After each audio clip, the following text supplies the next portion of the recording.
Le conflit de la parcelle numéro 3874 du plan cadastral de la Gombe, situé au numéro 28 de l'avenue Au Commandement, aurait dû se clôturer depuis le 12 mai 1999 avec l'arrêt de la Cour suprême de justice sous RP 2050. Nous allons vous démontrer comment la chinoise Shen Yanli en est frauduleusement devenue propriétaire, car le certificat d'enregistrement dont elle s'est prévaut est en effet l'héritier des 3 faux certificats que s'est confectionné Rachid Patel, son cessionnaire. Mais avant tout, replongeons-nous dans l'histoire de cette parcelle.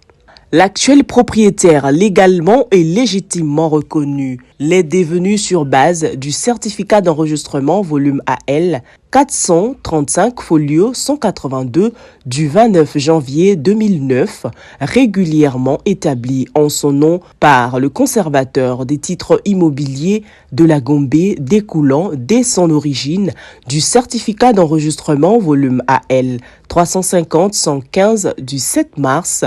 1996, fondé sur l'acte de vente du 24 juillet 1987 dûment établi entre lui et Shahid Hamid Mir. Mais l'entreprise criminelle remonte du 8 septembre 1988, lorsque Rachid Patel, gérant de la société Punjabi, s'est fait frauduleusement confectionner au nom de sa société auprès du conservateur des titres immobiliers de la Gombe sur la même parcelle un certificat d'enregistrement volume 291 folio 39 établi en vertu d'un acte de vente du 24 avril 1988 signé entre la société Punjabi et M. Shahid Hamid Mir, propriétaire originaire, alors que le notaire n'avait jamais notarié en cette date un quelconque acte de vente entre les deux parties. Ne voulant pas accepter cette vérité, Rachid Patel, gérant de la société Punjabi, a attrait en justice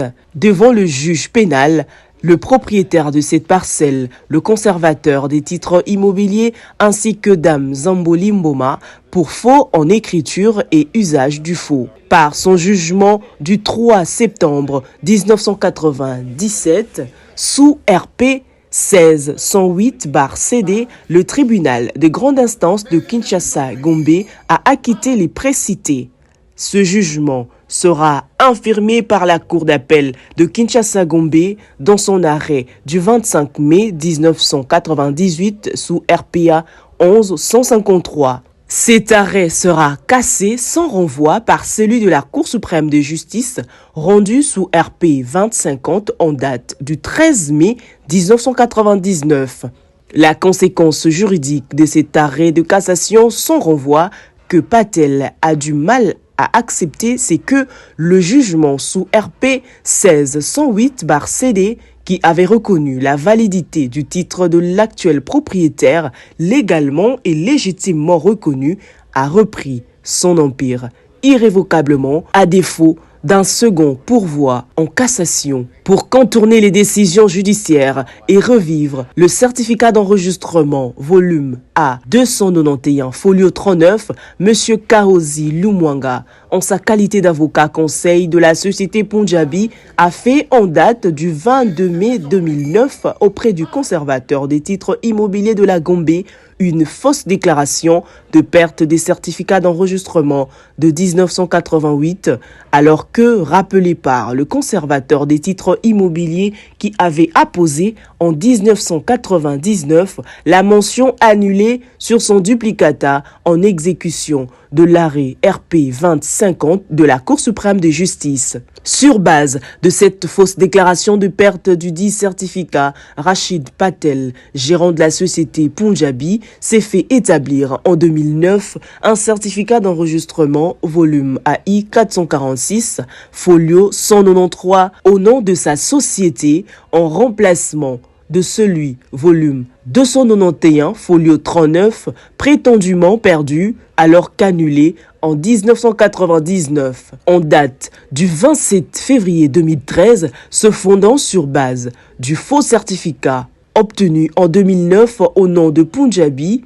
Rachid Patel va confectionner un acte de cession sur la parcelle ayant abouti à l'établissement du certificat d'enregistrement volume AI 485, folio 91, au nom de la société Roweida Holdings Limited, une autre société de Patel qui, en 2016, vendra la parcelle à Shen Yunli. Cette dernière va obtenir en son nom le faux certificat d'enregistrement, volume AGL 535, folio 189 du 15 novembre 2016. Cet historique met en lumière une série d'actes frauduleux orchestrés par la société Punjabi par le biais de son gérant, M. Rachid Patel et Mme Shen Yunli, qui a hérité d'un litige de plus de 30 ans dans lequel son cessionnaire a perdu dans toutes les procédures. La chinoise est donc bénéficiaire d'un titre de propriété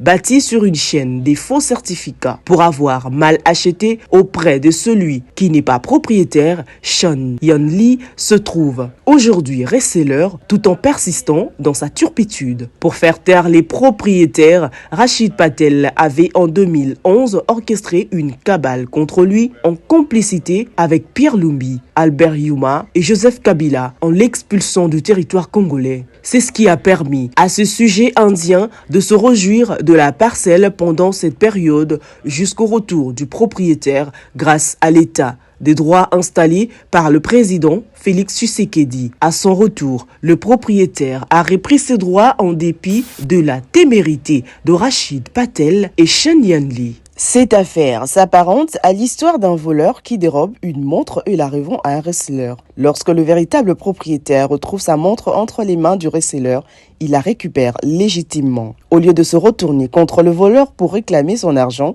le reseller s'acharne paradoxalement sur le propriétaire, allant jusqu'à lui demander de restituer l'objet volé. Dans ce cas précis, Rachid Patel tient le rôle du voleur, tandis que Shen Yunli joue celui du reseller. Cette dernière oublie qu'en cas de condamnation solidaire, c'est elle qui payera tous les dommages et intérêts, y compris les arriérés des loyers, qui pourraient être réclamés par le propriétaire légalement reconnu, estimé à pas moins de 3 millions de dollars américains.